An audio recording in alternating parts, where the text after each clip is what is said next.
नमस्कार साथियों, जय हिंद। और आज हम प्रोबेबिलिटी में नेक्स्ट थिंग करेंगे जिसका नाम है बेस थ्योरम। बेस थ्योरम को आपको अगर समझना है ठीक से तो फार्मूला पढ़ने की कोई ज़रूरत नहीं है। फील के साथ समझिए इसे कि क्वेश्चन की क्या डिमांड है और क्या आंसर निकालना है। ठीक है, तो कोई फार्मूला हम यूज़ ही नहीं करेंगे यहाँ पे, फार्मूला अपने आप बन जाएगा। ठीक है, चलिए तो स्टार्ट करते हैं बेस थ्योरम। और बेस थ्योरम में पहला क्वेश्चन कुछ आप पे ऐसा है, क्या आपको बोला है, और ये सारे प्रैक्टिकल क्वेश्चन होते हैं। आप प्रोबेबिलिटी की प्रैक्टिकल एप्लीकेशन देखोगे, रियल वर्ल्ड में डेली लाइफ में जो एप्लीकेशन होती है वो सारी समझोगे आप यहाँ पे। तो चलिए शुरू करते हैं। पहला क्वेश्चन है, देखिए आपको क्या बोला। क्वेश्चन बोला अ फैक्ट्री, एक फैक्ट्री है, has three machines XYZ producing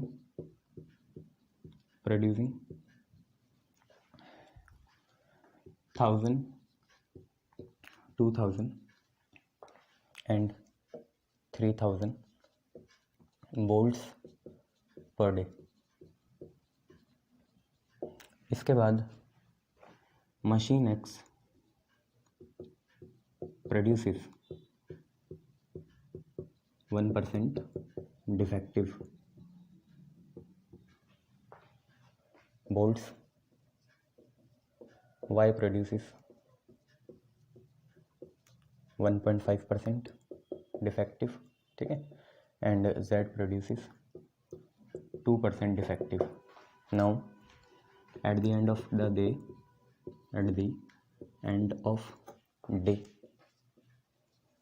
a bolt is drawn at random and it is found to be defective. What is the probability that this bolt is from X? अभी आपको ना एक daily life का question दिख रहा होगा। मान लो कि जो आप हो, आप ही जो क्वेश्चन देख रहे हो, ये आप एक बड़े आदमी बन गए और आपने एक इंडस्ट्री सेटअप करी जिसमें बोल्ट से बनते हैं, और वहाँ पे 3 मशीन आपने लगाई X, Y और Z।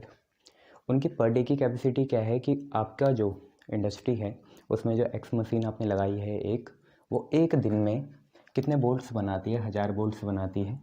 जबकि जो मशीन Y है वो 2000 बोल्ट्स बनाती है और मशीन Z जो है वो 3000 बोल्ट्स बनाती है।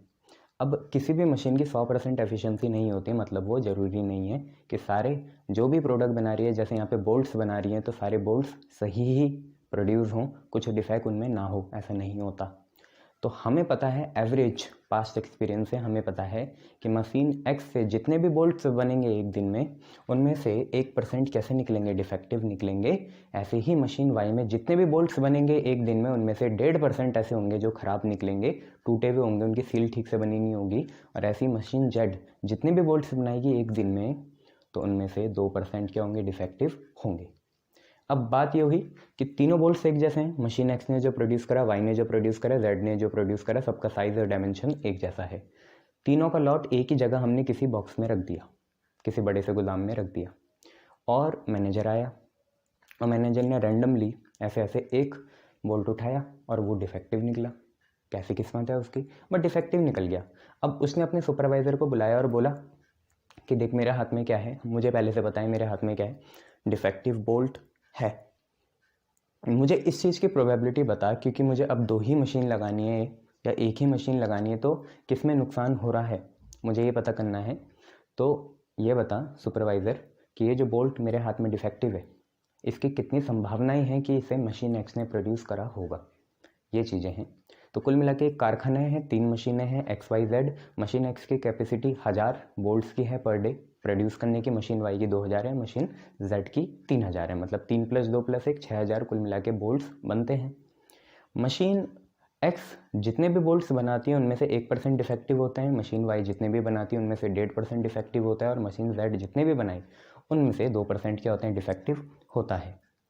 अब सारा लॉट हमने मिला दिया, XYZ का जितना भी प्रोडक्शन था, आउटपुट था, सबको मिला दिया, और मैनेजर आया, उसने रैंडमली ऐसे इंस्पेक्शन करने के लिए आया और रैंडमली एक बोल्ट उठा लिया और वो डिफेक्टिव निकला, बहुत माइनर सा डिफेक्ट होगा बट उसने पता कर लिया कि वो डिफेक्टिव है। अब उसने अपने सुपरवाइज़र को बुलाया और पूछा, देख मेरे हाथ में डिफेक्टिव बल्ब है, मुझे इसकी संभावना बता कि ये मशीन एक्स ने प्रोड्यूस करा होगा। मशीन वाई ने नहीं, मशीन जेड ने नहीं, ये जो डिफेक्टिव बोल्ट है ये मशीन एक्स ने प्रोड्यूस करा होगा, इसकी प्रोबेबिलिटी निकालनी है। तो ये कंडीशनल का ही तो एग्जाम्पल है। क्यों? क्योंकि पहले से हमें पता है वो डिफेक्टिव है और इस चीज़ की संभावना निकालनी है कि मशीन एक्स ने प्रोड्यूस करा होगा। तो सारा रॉ मेथड लगेगा, बाइनोमियल का यहाँ पे यूज़ नहीं है, बेस थ्योरम का यूज़ है और बेस थ्योरम का जो फॉर्मूला होगा वो भी आपको यहाँ पे धीरे धीरे पता चल जाएगा। हालांकि बहुत से जो समझदार बच्चे होंगे इसे रॉ मेथड से करेंगे। तो हम ये देख लेते हैं सबसे पहले टोटल प्रोडक्शन कितना है। टोटल प्रोडक्शन कितना है? तो भैया मशीन एक्स ने 1000 बोल्ट प्रोड्यूस करे एक दिन में, मशीन वाई ने 2000 करे और मशीन जेड ने 3000 करे। तो कुल मिला के 6000 बोल्ट्स बनेंगे, 6000 बोल्ट्स बनेंगे पर डे। ठीक है। अब मैं आपको एक इवेंट बता देता हूँ। इवेंट क्या है कि बोल्ट दैट इज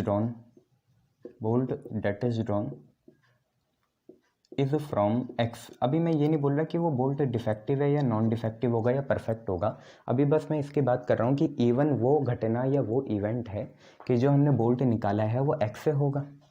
तो प्रोबेबिलिटी इवन की क्या हो जाएगी?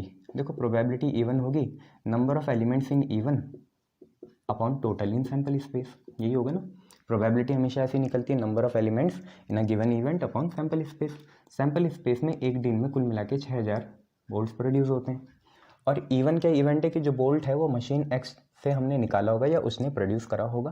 तो मशीन एक्स तो सिर्फ 1000 बोल्ट प्रोड्यूस करती है, तो ये आ जाएगा 1000 बाई 6000, इसका मतलब ये आ गया 1/6। ठीक है। ऐसे अगर हम देखें E2 क्या है कि जो बोल्ट आएगा वो कहाँ से आए? मशीन वाई से आए। ठीक है। तो प्रोबेबिलिटी E2 की क्या बन जाएगी? आपको पूरा लिखना है बच्चे स्टेटमेंट की, bolt that is drawn is from वाई। तो प्रोबेबिलिटी E2 क्या होगी भाई? टोटल है 6000 और E2 कितने बनाता है? E2 बनाता है 2000, तो ये आ गया 2000 बाई 6000। लालच आएगा बट काटना मत, एलसीएम सेम आएगा तो इसे 2/6 ही रहने दीजिए। इसके बाद E3 इवेंट ये है कि bolt drawn is from machine Z। तो प्रोबेबिलिटी E3 की कितनी हो जाएगी? सिंपल सी बात है, टोटल है 6000 और E3 बनाता है 3000, तो उसकी प्रोबेबिलिटी हो जाएगी 3/6। अब ये हो गए इंडिपेंडेंट इवेंट कि मशीन X अपनी एफिशिएंसी से बना रही है, मशीन Y अपनी एफिशिएंसी से बना रही है और मशीन Z अपनी एफिशिएंसी से बना रहा है। ठीक है, ये हमें पता चल गया। अब हमें क्या करना है? अब बस हमें ये देखना है कि इन तीनों में कॉमन इवेंट क्या हो सकता है। तीनों में एक कॉमन इवेंट ये हो सकता है कि तीनों ही मशीनें डिफेक्टिव बोल्ट बनाती हैं। तो E is the event that bolt drawn is defective. Even वो इवेंट है कि जो बोल्ट हमने ड्रॉ करा वो कैसा है? डिफेक्टिव है। देखिए मैं एक प्रोबेबिलिटी लिखने जा रहा हूँ, क्या ध्यान से देखिए, E/E1 ये क्या हुआ? आपको पता है ये कंडीशनल प्रोबेबिलिटी का एग्जांपल है। E1 पहले ही हो चुका है, इसका मतलब हमें पहले से ही पता है कि जो बोल्ट ड्रॉन है वो मशीन X से होगा और E इस चीज़ की प्रोबेबिलिटी है कि वो डिफेक्टिव निकले। मतलब PE/E1 ये है कि हमें इस चीज़ की संभावना निकालनी है, इस चीज़ की प्रोबेबिलिटी निकालनी है, चांसेस निकालने हैं कि जो बोल्ट हमने ड्रॉन करा वो डिफेक्टिव हो, जबकि हमें पहले से पता है कि वो डिफेक्टिव बोल्ट कहाँ से आया होगा? मशीन X से आया होगा। हमें पास्ट एक्सपीरियंस से पता है कि वो जो बोल्ट है वो X से आया है और इस चीज़ की प्रोबेबिलिटी निकाली जा रही है इसके बाद कि जो वो बोल्ट X से आया है वो डिफेक्टिव है या नहीं है। तो इसकी तो हमें प्रोबेबिलिटी दे रखी है कि जो मशीन X है वो कितने % डिफेक्टिव बोल्ट प्रोड्यूस करता है? 1%। तो ये कितने के बराबर है? 1%, मतलब 1/100। और ये क्या है? ये प्रोबेबिलिटी इस चीज़ की है कि हमें डिफेक्टिव बोल्ट निकालना है, जबकि हमें पहले से पता है कि वो मशीन X से आया होगा। तो probability that bolt drawn is defective when it is known that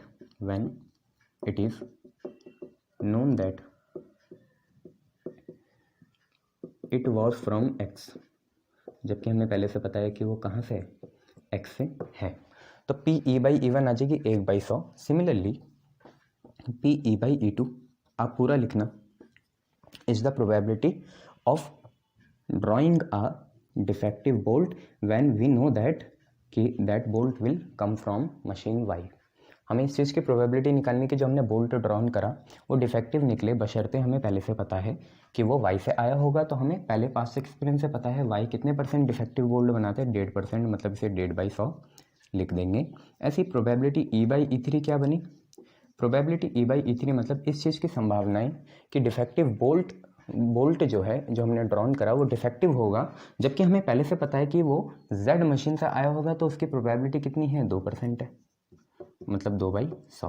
तो ये सारी चीज़ें हमें पता है। अब हमें रिक्वायर्ड प्रोबेबिलिटी किस चीज़ की निकालनी है? ठीक उल्टा, मैनेजर को अब ये पता है पहले से कि बोल्ट डिफेक्टिव है और इस चीज़ की संभावनाएं निकालनी है कि वो X से आया होगा। इसका उल्टा बच्चों, इसका उल्टा। ये क्या चीज़ है?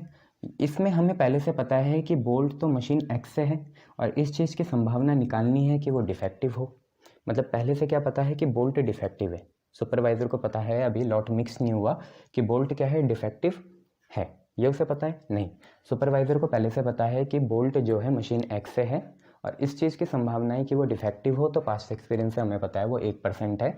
मैनेजर ये चाह रहा है कि उसके हाथ में तो डिफेक्टिव बोल्ट है, उसे कोई ये बता दे बस कि ये मशीन X ने प्रोड्यूस करा होगा। मतलब नीचे क्या इवेंट आएगा? जो पहले से पता है, पहले से क्या पता है कि बोल्ट डिफेक्टिव है, इसका मतलब नीचे अब इवेंट आएगा E का, और इस चीज़ की संभावना ही निकालनी है कि उसे X ने प्रोड्यूस करा होगा, मतलब E1 निकालना है। तो P/E हमारे रिक्वायर्ड है, ठीक है। तो वो मैं यहाँ लिख लेता हूँ, हम पे रिक्वायर्ड क्या है। धीरे धीरे आपको चीज़ें समझ में आएंगी, पहला क्वेश्चन दिक्कत देता ही है, बट वही बात है, मैं आपको हमेशा से कहता हूँ कि अगर आप किसी भी चीज़ में आधे घंटे टिक गई तो चीज़ें आपके लिए आसान बन जाएगी। तो यहाँ पे क्या सिंपल सी बात है, रिक्वायर्ड हमें निकालना है क्या? Probability E/E1। इसका मतलब प्रोबेबिलिटी, हमें निकालना है E1/E, ठीक है। E/E1 तो हमें पता है, E1/E निकालना है कि probability that bolt drawn is from X when it is known that it is defective। अब हमें पता है कि वो डिफेक्टिव है, when it is known that it is defective। ये बहुत दिक्कत देगा, इसलिए आप चलते रहिए, एक दो क्वेश्चन को समय दीजिए, आपको समझ में आ जाएगा कि चीज़ें क्या पूछ रहे हैं। अब एक है कि याद रख लेना, नीचे कॉमन इवेंट आता है, जो भी रिक्वायर्ड होगा उसमें कॉमन इवेंट नीचे आ जाएगा, ठीक है। अब आया बेस थ्योरम का फॉर्मूला। देखो P/E1/E निकालने तो कितना आसान है। देखो आपको क्या लिखना है, सिंपल सी बात है, प्रोबेबिलिटी E1 लिखो, उसको मल्टीप्लाई करो इसके उल्टे से प्रोबेबिलिटी E/E1 से, और नीचे आएंगी टोटल प्रोबेबिलिटी। टोटल प्रोबेबिलिटी क्या है वो भी मैं आपको बता दूं। टोटल प्रोबेबिलिटी आप पे है पहले मशीन X की P/E1 डॉट, ये डॉट ही है, P/E1 प्लस Y की P/E2, इसे मल्टीप्लिकेशन थ्योरम एंड प्रोबेबिलिटी कहते हैं, P/E2 इंटू P/E2। आपको फाइनल इवेंट निकालना है E वाला, मतलब E आएगा नीचे, ठीक है। और यहाँ पे लिख लेंगे P/E3 मल्टीप्लाई बाई P/E3, ये हो जाएगा। आप पे सारी वैल्यूज़ आपको पता है, डालते हैं आंसर निकालते हैं। तो ध्यान से देखिए, प्रोबेबिलिटी E1 की कितनी प्रोबेबिलिटी है ये भी मिटा रहा हूँ बच्चों, ठीक है, 2/6 आप याद रखना। E1 मतलब कि जो बोल्ट है वो मशीन X ने प्रोड्यूस करा होगा, तो आपको पता है 1/6 वो प्रोबेबिलिटी है, यहाँ पे लिखी हुई है, इंटू P/E1 आया 1/100, नीचे यही उतार देंगे, 1/6 इंटू 1/100, फिर आएगी Y की P/E2 आपको पता है कितना है, 2/6 है, इंटू यहाँ पे आएगा P/E2 कितना, 1.5/100, यहाँ से पता चल गया। एंड P/E3 है 3/6 और यहाँ पे आएगा 2/100। क्लियर है इतना? बस इससे सॉल्व करेंगे और हमारा आंसर हमारे सामने हाजिर हो जाएगा। वो आंसर हमें ये बताएगा कि बोल्ट जो है वो मशीन X से आया होगा, जबकि हमें पहले से पता है कि वो डिफेक्टिव है। तो ये आंसर आप सॉल्व कर सकते हैं। देखिए 600 एलसीएम आएगा, इसलिए मैं काटता नहीं हूँ, ये 1/600 बना, नीचे देखिए क्या बना, ये भी 1/600 बना, 1.5 इंटू 2 कितना हुआ, 3/600, और 3 2 कितना, 6/600। जबकि मैं बता रहा हूँ आपको लालच आएगा, 3 2 6 से 6 कैंसिल कर दो, दिक्कत हो जाएगी। देखिए ऊपर से आया 1/600 और नीचे से देखिए क्या आया, 600 एलसीएम आया, 6 3 9 और 1 10, तो ये इससे कैंसिल हुआ, आप पे आया 1/10, मतलब 0.1, ठीक है। 0.1 वो प्रोबेबिलिटी है कि जो बोल्ट है वो मशीन एक्स से आया होगा, जबकि हमें पहले से पता है कि वो डिफेक्टिव होगा। क्लियर है इतना? चलो नेक्स्ट क्वेश्चन करते हैं बच्चों। ऐसे ही ये सेम क्वेश्चन आपको देखिए, क्वेश्चन क्या कह रहा है।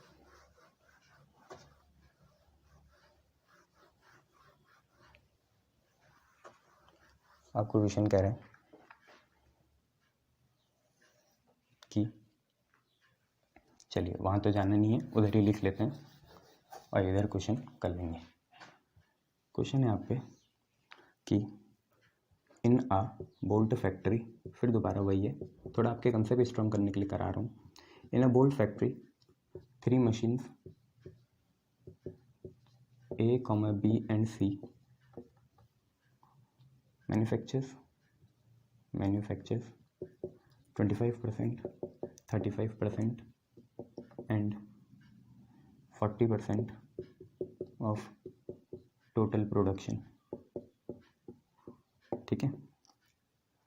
5%, 4%, 2% आर डिफेक्टिव रिस्पेक्टिवली, मतलब ए मशीन 5% डिफेक्टिव बनाती है, बी मशीन 4% और सी मशीन 2%। फिर a bolt is drawn at random, a bolt is drawn at random, find probability that it was from machine C, ठीक है, सी। अब ये क्वेश्चन आपसे देखो क्या कह रहा है, इसमें ना आपको बोल्ट्स के प्रोडक्शन आउटपुट नहीं दे रखा है, इन्होंने परसेंटेज में खेल लिया है। आप ये सबको ऐड करोगे तो 3 और 2 5 और 1 6, 6 4 10, तो मतलब 100% तो यही हो गया। तो जो भी 100% आउटपुट होता है एक दिन में, उसमें मशीन ए के बोल्ट प्रोडक्शन का कंट्रीब्यूशन कितना है, 25% है, बी का 35 है और सी का 40% है। यहीं से हम खेल लेंगे, कुछ नहीं। आप इसे 100 यूनिट मान के भी कर सकते हो कि कुल मिला के 100 यूनिट, आप ऐसे मान सकते हो कुल मिला के एक दिन में 100 यूनिट बना, जिनमें से ए का कितना है, बी का कितना है और सी का कितना है। 100 यूनिट मतलब 100% हो गया, तो ए ने बनाया 25, बी ने बनाया 35, सी ने बनाया 40। 25, 35 और 40 ऐसे भी हम चल सकते हैं, बट हम परसेंटेज में ही खेलना चाहेंगे, कोई दिक्कत वाली बात नहीं है, अपॉन में 100 लगा देंगे। पहले इवेंट बताने पड़ेंगे, तो let even is the event that, अभी हमें नहीं पता कि वो डिफेक्टिव होगा या सही होगा, अभी बस मैं इवेंट दे रहा हूँ। Event that bolt is produce या ड्रॉन लिख लो, bolt is drawn from A, ठीक है। तो अगर 100 यूनिट काम हो रहा है, 100 यूनिट काम हो रहा है या 100% काम हो रहा है, उसमें ए ने कितना अपना कंट्रीब्यूशन देना है, तो देना है ए ने 25%, तो प्रोबेबिलिटी इवन 25% या 25/100 हो जाएगी। सिमिलरली प्रोबेबिलिटी E2, जहाँ पे E2 इवेंट क्या है वो आपको लिखना है, तभी फुल मार्क्स मिलेंगे। E2 is the event that bolt is drawn from machine B, और उसकी प्रोबेबिलिटी है 35%। 100% आउटपुट में 35/100 या 35% ही मशीन बी का कंट्रीब्यूशन है। ऐसे E3 वो इवेंट होगा कि जो हमने बोल्ट ड्रॉन करा वो कहाँ से आया, मशीन सी से आया, और 100% अगर आउटपुट हमारा है एक दिन का, तो उसमें सिर्फ 40% ही मशीन सी देती है, मतलब 40/100। तो E1, E2, E3 इवेंट हो गए, ठीक है, और इनकी प्रोबेबिलिटीज निकाल दी। ई कॉमन इवेंट है कि drawn bolt is defective, drawn bolt जो है वो कैसा है, डिफेक्टिव है। जो हमारा ड्रॉन बोल्ट निकलेगा वो कैसा है, डिफेक्टिव है, इतना हमें पता है। अब ड्रॉन बोल्ट डिफेक्टिव है तो कुछ प्रोबेबिलिटीज ऐसे निकालेंगे। हमें पता है कि मशीन एक्स 5% मशीन ए 5% डिफेक्टिव बोल्ट बनाती है, मशीन बी 4% और मशीन सी 2% डिफेक्टिव बोल्ट बनाती है। इसका मतलब हमें पहले से पता है कि बोल्ट डिफेक्टिव है, ये नहीं पता है बच्चों। हमें पहले से पता है कि मशीन ए ने बोल्ट डिफेक्टिव बनाया होगा, या हमें पहले से पता है जो भी बोल्ट हमारे हाथ में है वो मशीन ए का है, और इस चीज़ की संभावना है कि वो डिफेक्टिव हो वो 5% है। इसका मतलब हमें पहले से पता है कि जो भी बोल्ट बनेगा वो एक्स ए से बनेगा, मतलब E1 पहले से पता है, और ऊपर इस चीज़ की संभावना है कि वो डिफेक्टिव हो, तो PE/E1। एक मैं खोल के दिखा देता हूँ कि प्रोबेबिलिटी दैट, ये हमें पहले से पता है, bolt drawn is a defective, हमें इस चीज़ की प्रोबेबिलिटी पहले से पता है कि वो मशीन ए से आया होगा, और इस चीज़ की प्रोबेबिलिटी निकाली जा रही है कि बोल्ट ड्रॉन है जो वो डिफेक्टिव है, गिवन दैट या when it is known that given that it is from A, it is from A. ठीक है, तो पी ई बाई इवन मतलब नीचे वाला इवेंट हो चुका है। नीचे वाला इवेंट क्या है कि बोल्ट ड्रॉन कहाँ से आया, ए से, और इस चीज़ की प्रोबेबिलिटी कि वो डिफेक्टिव होगा। तो सिंपल सी बात है, पी ई बाई इवन क्या बना, इस चीज़ की प्रोबेबिलिटी कि जो आपने बोल्ट हाथ में ले रखा है, ड्रॉन करा है, वो डिफेक्टिव आई, जबकि हमें पहले से पता है कि वो ए से आया होगा। तो हमें पास्ट एक्सपीरियंस से पता है ए 5% डिफेक्टिव बोल्ट बनाता है कि इंसान ने उठाया और उसके हाथ में जो बोल्ट है वो डिफेक्टिव हो और कि वो ए से आया हो। ठीक है, तो इसकी संभावना कितनी, 5%। तो ये बन गया 5/100। हालांकि अगर आप मीनिंग में जाएंगे ज़्यादा तो आपको कन्फ्यूजिंग लगेगा, ये भी गिवन और रिक्वायर्ड भी। ऐसे अगर हम देखें P E by E two क्या होगा, तो पी बाई ई टू इस चीज़ की संभावना कि बोल्ट जो हमने ड्रॉन करा वो कैसा है, डिफेक्टिव है, जबकि हमें पहले से पता है कि उसे बी ने प्रोड्यूस करा होगा, तो उसकी प्रोबेबिलिटी है 4%, मतलब 4/100। अब इसके बाद आगे बढ़ जाएंगे, probability E by E to.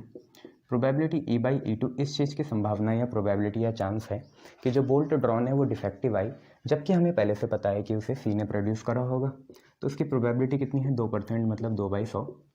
अब रिक्वायर्ड प्रोबेबिलिटी क्या है कि मैनेजर के हाथ में एक बोल्ट ड्रॉन आ गया, उसने सुपरवाइज़र को कहा कि भाई मुझे इतना बता कि इस चीज़ की क्या संभावनाएं हैं कि मेरे हाथ में जो डिफेक्टिव बोल्ट है वो सी से आया होगा।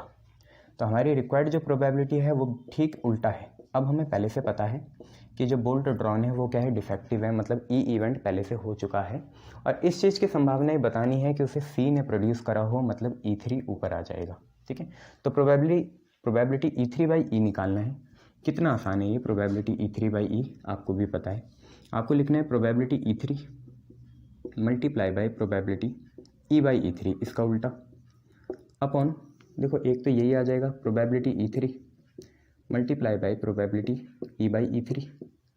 इससे पहले टोटल लिखते हैं ना, तो प्रोबेबिलिटी E2 आएगी into probability E by E2 आएगी, फिर यहाँ पे फाइनली प्रोबेबिलिटी E1 आएगी into probability E by E1 आ जाएगी। ये है, अब इन्हें सॉल्व कर लेंगे। प्रोबेबिलिटी E3 आपको पता है कितनी है, 40/100 है, अभी मैंने कुछ नहीं खोला। और प्रोबेबिलिटी ई बाई E3 कितनी है, 2/100 है, इसको यहीं लिख लेंगे, 40/100 इंटू 2/100। अब E2 वाली लिख लो, प्रोबेबिलिटी E2 कितनी है, 35/100 है, और साथ में प्रोबेबिलिटी ई बाई E2 कितनी है, 2/100 है। ऐसी प्रोबेबिलिटी E1 कितनी है, 25/100 into probability E by E1 है 5/100।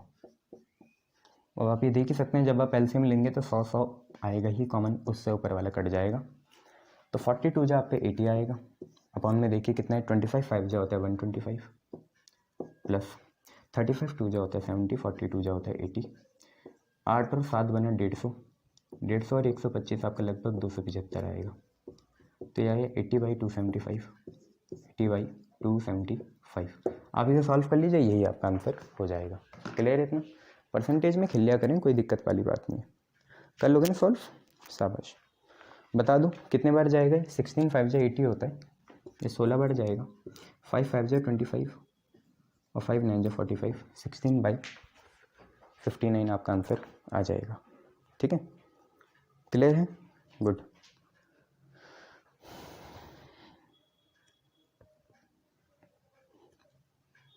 ये 375 तो नहीं आ रहा यार, कितना है ये, 8 और 7 15, 150 और 125, 5 6 7, हाँ 275 ही आएगा, 16/59 आपका आंसर हो जाएगा।